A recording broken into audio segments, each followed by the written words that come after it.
What's up, guys? Welcome to Pete's Basement Extras. We're here with our boy Sunny Singh, the creator of Pages. Sunny, welcome to the program, man. Thanks for having me, Pete. Mo, thanks for having me, fellas. So Pages is your own creation. It's basically a bunch of high school kids living in a world with superheroes already, and they happen to get superpowers, right? Facts. You know, they woke up after experiencing a weird dream, like a ritual of some sort. And next thing you know, in the morning, they look to their side and they have a book, a mystical artifact, a tome of some sort that was the source of their brand new abilities. They live in a world where augmented beings and regular folks, you know, they coexist, they live side by side.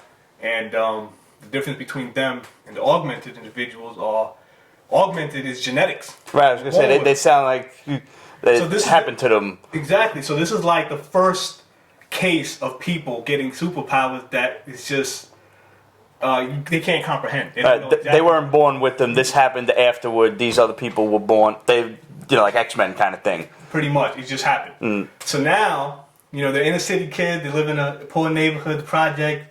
Now Pages follows their adventure.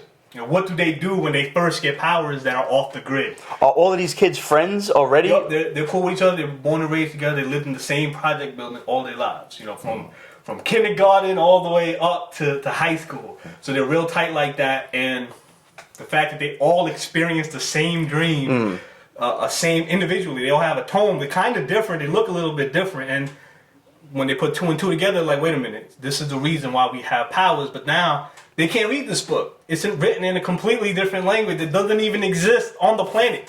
So now they're like, hold up. We've seen enough TV to know where this is going. Like, what exactly is what's going on here? So they keep it low key. They realize that, you know, the police, the government, they can't trace them. Because in this world, if you're augmented, the government know who you are. They can find you. They have scanners. You know, the metal detectors called gene detectors. When you walk into your school, the detectors can detect whether or not you have powers or not. So you're already being tracked by the government. That's how they keep things in order from rogue individuals like villains and things of that nature. But they can't be tracked. The police don't know if they're on the block. If they're on the block posted up, the police won't know that they're superpowered. So they won't even mind them because they're more worried about people with powers that might be doing the wrong thing. Right. So they won't even look at these kids. So now, as I mentioned, you know, you're born and raised in a poor neighborhood. You're the product of your environment. Pages follows their journey and see what they do with their newfound powers. Do each of them have like a different idea, or they decide like let's all team up? Like somebody wants to save people, somebody else might want to knock over a liquor store. There's always a knucklehead in the group. They're all knuckleheads. They make sense, you know, because they don't want to go mugging the old lady, but at the same time, like, yo, we are dirt poor, man. Like, why don't we just? There's a drug dealer right there. Why don't we just jump him, take his money, and then, you know, go get something for our parents? Little Robin Hood style, rob from the rich, give to the poor. But keeping it for ourselves. Because we poor, fuck it. Exactly. So it follows their journey, what they do in the very beginning with their newfound powers. You know, the story takes on the classic theme of good versus evil, superheroes versus villain. But at the same time, it's through their eyes. How do they embrace their newfound abilities, and what do they exactly do with them?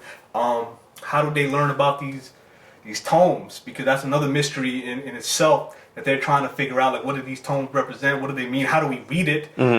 Because clearly it's the source of our powers, but they don't even know what their powers are exactly. They're just accidentally doing shit. How do they come about having the conversation? Like, once they all meet together before school, like, y'all aren't going to believe the dream I had. Pages and I'm Zero. like, wait a minute, I had the same shit. Yep, Pages Zero. It's free. It's on pagescomic.com. It's a prelude to Pages number 1. Anybody can read it. It's a quick 5-page teaser to what goes on. Pretty much, 4 of them get to school. It's 5 friends. So 4 of them get to school. One of them is late, as usual. It's his quota. He's always That's late probably me. He's the knucklehead. And they all just kind of, they share everything with each other. So it's like, yo, I had this weird-ass dream. Wait a minute. You had the same dream? And then they start just pointing fingers like, yeah, I had the same dream. And when the last kid comes to school, he's like, yo, did y'all get one of these? He opens his bag up and it's this glowing book, this ancient text, and then one of them opened the locker and it's just 4 of them stacked up on top of each other. So they all just kind of shared that moment with each other in the morning. And that's where their adventure starts. That's when their journey starts. What kind of powers we're looking at? We're looking at without spoiling it, because I'm doing it little by little. Okay. So in a sense, I'm still discovering it, kind of. All right. I'm joining them on their journey. One of them has flight without realizing it. He thinks he can just jump super high. One has muscle memory, and he doesn't even realize it. So let's say he's watching Floyd Mayweather on YouTube. Next thing you know, if somebody wants to scrap with him, he might just do a Mayweather lean all right. on instinct. You know, Little Taskmaster-esque Yeah. there. Taskmaster. Yeah. That's a good comparison. Yeah, and one of them doesn't even know what his powers is. He's still waiting on his to kick in. Like he's just chilling, watching his friend do all types of amazing things. He just doesn't even know until a tragedy strikes the group, and that's when his powers manifest. And now he's starting to get visions and starting to see things and hear things, and he starts taking a turn for the worst. Maybe, you know, I don't want to spoil it too much, but it's like, yo, he and the guy I'm talking about, AJ, he's kind of like the leader of the group. And he's the one that's usually level-headed, coming up with strategies, just doing enough to get by, not trying to do anything extra than he needs to. So when the guy that is usually keeping the level-headed, keeping it cool in front of your friends, when he starts acting up a little bit, that's when the group kind of takes a turn to a different direction. So it's not the traditional, you know, hey, we got powers, let's do good. It's like, hey, we got powers, what can we do with Right. it? What can we get away with? A much more realistic approach to if you woke up with superpowers tomorrow, what are you going to do with them? Exactly. You know, growing up in New York City, growing up in a bunch of poor neighborhoods, I've been all over. I've been moving around from neighborhood to neighborhood, all over Queens and Brooklyn. And I mentioned earlier, I went to high school around here in Williamsburg. Man, we just different. We're just wired differently. When you don't have anything to begin with, and you get something, You go crazy. what do? You know, we hear about the story all the time with athletes, how they get money when they had nothing and they became something, how quick they blow millions in a week. You know what I'm saying? Yep. So when we get nice things, we don't always do the right thing with Right. the nice thing. Reps. You know what I'm saying? So that's what these kids are, and you know, these kids represent some of the people that I grew up with, some of my friends. You know, their unique personalities. And some of the things that they went through. And I'm just imagining, imagine if I gave you superpower, what would you do with them?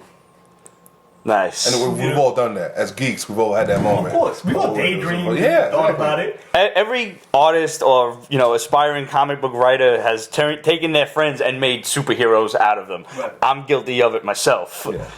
It was before I knew you, but I did it with Roger. No, I understand. Roger was like the ultimate being, though. Roger Yeah, Roger could do was Like God? Roger could do anything he thought he could do. So at one point he thought he understood time travel, and he understood time travel, and went back in time and taught himself how to do his shit. Little time travel for you. Does that sound like something he would do? Yeah, absolutely. Yeah. He's a character. Yeah, man. So, it was just a mix of my experience growing up in good and bad neighborhoods. I've been all over New York, and just meeting all types of people. Like, I've met great folks, and I met some truly horrible people at the same time. And I'm just fascinated. Like, yo, what would you do if you had extraordinary abilities? And creating this world was just fun for me. It was just like one of those things where, you coming from home from work, you on that long bus ride, and you're looking out the window and you start thinking of shit. Yep. You know what I'm saying? You got the music on and you're just thinking of things. And that's kind of what Pages is. It's just my imagination come to life through digital comics. Did you draw it as well? No, I don't take any credit for the illustration or the Okay. writing. I had to bring on a writer and an illustrator. My writer, Rem Fields, upcoming comic creator himself. I saw some of his work. I had to hit him up. He reached out to me, actually. It's funny how we all linked up. It was a Reddit post. Okay. Random. Reddit post, I didn't think anyone would see it, because you know how Reddit is. It's just a lot Yeah, of because traffic. shit keeps going through. Yeah. So you just don't know what's going to get responses. And he was one of the few people that responded and said, hey man, I like your energy, like what you doing. And we just vibed, clicked, and this started in December. After me and him clicked, because as I mentioned, I needed someone with experience, because I'm a first-time comic creator, so I know for a fact that if I go into this blind, I'm gonna fail. That's a regardless good- of the fact. I'm just gonna fail. I might get lucky, but I'm not gonna. No, get it's cool. far. So far, it sounds like you You got have to lucky. limit I mean, yourself. even just linking up with him, that's Oh, no, that's was fate. luck. Straight up, that was fate. That was luck. I did not expect it. So him coming on board, me and him vibe. Never met the guy in my life, but when you start talking to people, and next thing you know, you're just going back and forth, and Right. everything is clicking. You just know, yo, this could be it. So me and him, Bob, from there, he told me how to find artists. Holy shit. There are so many artists on the internet, especially in the comic book industry, that are just itching to get their hands on something. And weaving through all those talented individuals and trying to find the right one that would fit. You know what I'm saying? Like, it's just a gut feeling. Like, would it fit with what I envisioned with your artwork? And then, luckily for me, Carlos, he was on the Carlos Trigo. He's the guy who covers the art and the illustration. And the he sketched everything and he colored them. Right. Excuse me. And so getting a total package like that, because usually you're supposed to find a guy that can color, a guy that can pencil, and all of that. Inker. I got lucky. Yeah. All in one. Boom, right there.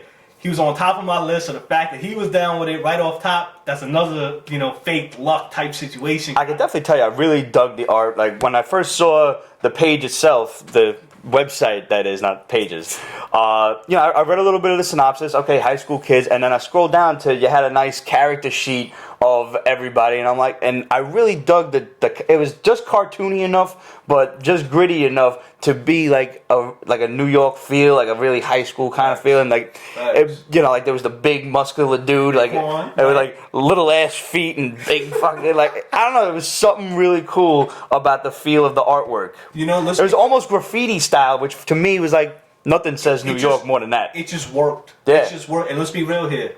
Comic book fans will need that art first. They don't care about what it is you're talking about. It's got to be visually pretty first. It got to be pretty first. So I got lucky. I just got lucky. The right guy was available. So once he got on board, everything was just magic. Everything was just me learning the process for the first time. And me learning about what independent comic book creators go through. Like, dog. I didn't know what they go through until I stepped foot in the ring, yo. Yeah. They go through a lot, both financially, both mentally. Whole newfound respect for just comic book creators in general, but independent comic book creators. Welcome to the dark side, man. Yo, they go through a lot of shit, man. So my respect for them went up while I got myself involved. And now we just on Kickstarter. You know what I'm saying? This is a way for me to, of course, financially, it's a huge look. It'll help with the production. But at the same time, I wanted to see if I could build buzz through Kickstarter. Because a lot of people found a way to build buzz and get their name out there, get their story out there through Kickstarter, through crowdfunding campaigns in general. Yeah. So I figured, you know what, I'm a nobody. I have my experience in the professional field, but in the comic book world, I'm a nobody. So why don't I try first with Kickstarter, see if I can build a buzz, see if I can get enough people to rally around it, and see where it goes from there, So, basically, just search Kickstarter. Go to Kickstarter.com and search pages. Pages, right there, and it's gonna pop up. You can't get easier than that, guys. You can't. I would say check out Sunny's comic book. It really sounds interesting. I've already checked it out, so I know it's interesting. Now, we've got issue 0 on pages.com. Pagescomic.com. Issue 1 is being worked on as we speak, right? Absolutely. If we get the funding, it would be beautiful. If we don't get the funding, bittersweet as it is, I'm going to do everything I can to get that first issue out. Because I would love the support. Right. I would love the buzz. But I'm the dude that quit his day job. You know what I'm saying? I quit my day job. I used to work in the media. You know what I mean? So I used to work in the media and I quit my day job. I was like, yo, this isn't for me. This isn't what my heart is. I'm a comic book fan, yo. I want to do this at least once. Let me put out a comic book of my own by Sunny Singh. Let me just do it once. So this is a dream that I'm pursuing. This is one of my dreams since I was a child. It's become a pretty big, realistic goal for me now. So I'm gonna go through with it all the way. Kickstarter happens, beautiful. That's exactly what we need, and we can get to work on pages number 2 right after the fact. But if it doesn't happen, I'm not gonna stop. Man, I came this far. I linked up with so many talented people to get it this far. I'm on Pete's Basement. You know what I'm saying? Like, you don't just come to Pete's Basement and just waste all this effort. And not go through with it. So I've already invested. The dedication is respectable. Like, once you get your heart into something, you're like, I have to see this through to fruition. You have to see it through. So it's like Kickstarter. Let's build a momentum. Let's see if we can do it. Do you have Instagram, Twitter, everything else? Absolutely. At 2 Cup Sunny, the number 2 CUPZ Sunny. 2 cups. And and from there you can find everything. I've linked everything together, so it's easy Cool. for anyone to check it out. And you're posting pictures of the comic and everything as you go on there? Yeah, behind Good. the scenes stuff, some sketches, getting love on it. It's great. It's great to see people feeling every images that's coming out of the project. I'm trying not to put too much out because I mentioned earlier, spoilers and that balance, that line, but at the same time you're nobody. So it's Right, you gotta find the you have right to find mix. that nice line where you can't cross, but you just put out enough to garnish an interest. Right, and that's the challenge I'm facing here. Cause like, yeah, I want you to see this dude, but would that give away anything of the plot? And you know, it is what it is, but it's a fun challenge to have. Well, by now, hopefully you've already seen our post for Sunny on Instagram, and you came and checked out the Extras channel. Now you got to go and check out Kickstarter. Remember to search Pages, and then search pagescomic.com, and check out the rest of the book. Sunny, man, thanks for being on the program. Thanks for having me. Anytime, man. If you in New York, you gotta come on Pete's Basement. You know what I'm saying? You heard it here, man. I don't see why you wouldn't come here. I don't see it. Guys, we'll see you next time. That was awesome. Pete's Basement is copyright 2015, Ripped Productions and Pete's Basement LLC. All rights reserved, so go fuck yourself.